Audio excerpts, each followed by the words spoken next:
Soleil noir, le titre du film s'inspire d'une poésie de Nerval. Et ça commence par Soleil noir de la mélancolie. Et donc voilà, c'est une expression, mais à la fois c'est aussi une expression paradoxale, et on retrouve souvent ça dans mon travail. C'est deux notions un petit peu opposées. J'ai eu beaucoup de titres dans cet esprit, comme Memories of the Future, bien Future Archaeology, Soleil double. Donc il y a un jeu avec les titres et avec des notions paradoxales.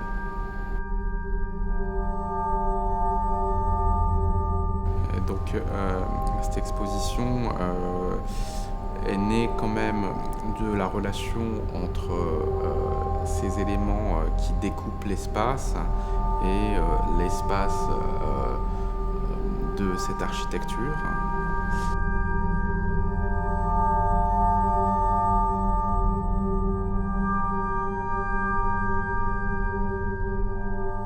Alors, lorsqu'on arrive dans l'exposition, on voit deux néons sur le premier panneau, Soleil noir et Ancient Aliens, avec un disque noir en marbre entre les deux.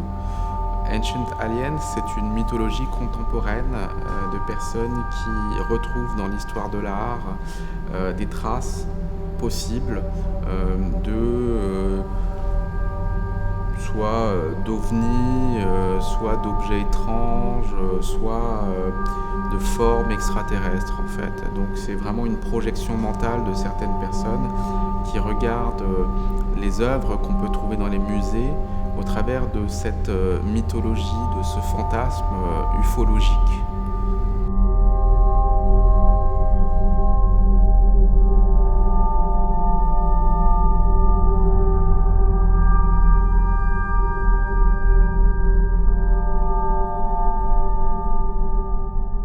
Donc, dans l'exposition, on retrouve plusieurs signes prélevés autour de cette idée.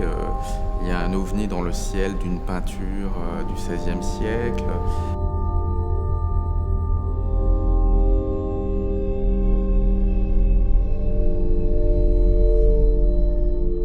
Il y a une tête Jaumont sur un prêtre du XVIe siècle.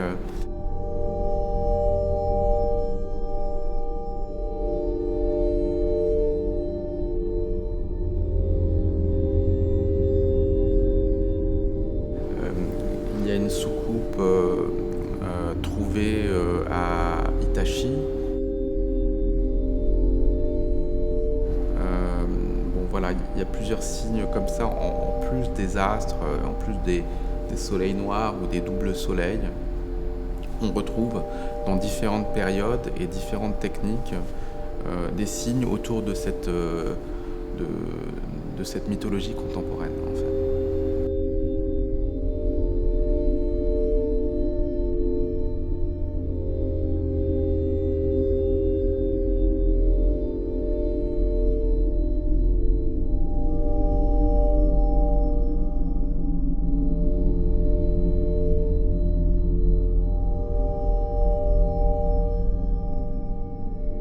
Il y a aussi une peinture que je trouve assez métaphorique par rapport à l'ensemble de mon travail. C'est cette peinture où on voit un monolithe dans une forêt entourée de rochers.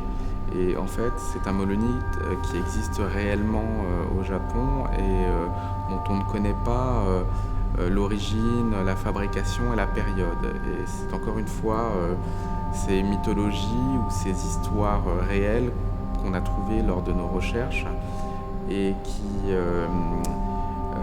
pour moi, me rappellent en fait le statut que j'ai envie de donner à chaque objet dans cette exposition, c'est-à-dire un statut assez mystérieux où, d'une manière spontanée, on ne peut pas vraiment deviner la provenance des œuvres qui sont dans le projet.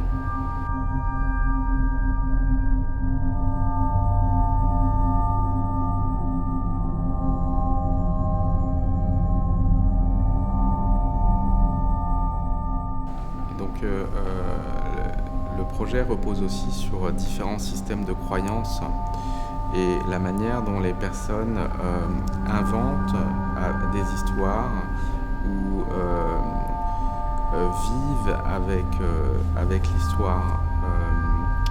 Comment certaines mythologies apparaissent par rapport aux ovnis, mais aussi comment certaines pratiques cachées, comme la religion catholique au Japon, qui était réprimée, se sont organisées.